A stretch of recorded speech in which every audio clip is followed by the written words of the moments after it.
Баршаңызға сәлем, сіздермен Тежедина каналыма қош келдіңіздер. Бүгінгі сабағымда present simple to be етістігін қазақша түрінде түсіндіретін боламын. Ендеше видеоны соңына дейін қарауыңызды сұраймын. To be қазақ тіліне аударғанда болу деген мағынаны білдіреді. Present simple шағында ол am, is, are түрінде қолданылады.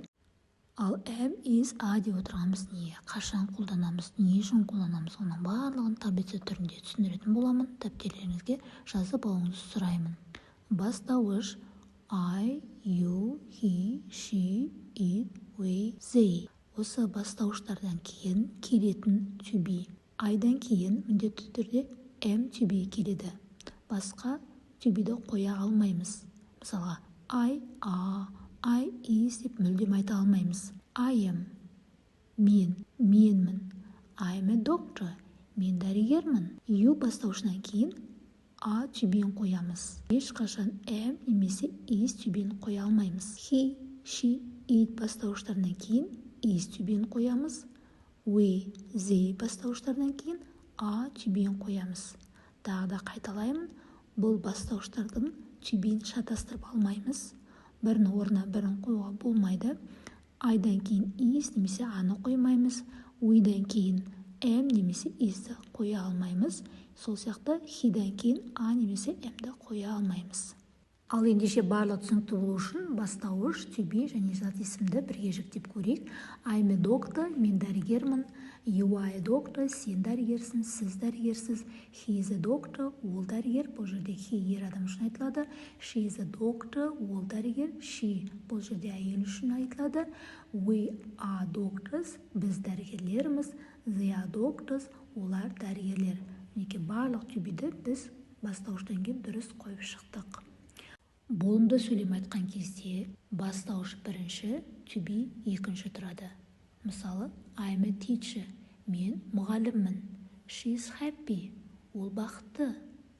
They are workers, олар жұмысшылар. Am, is, are. Бұл жерде to be, I, she, they деген бастауыштан кейін қойылған.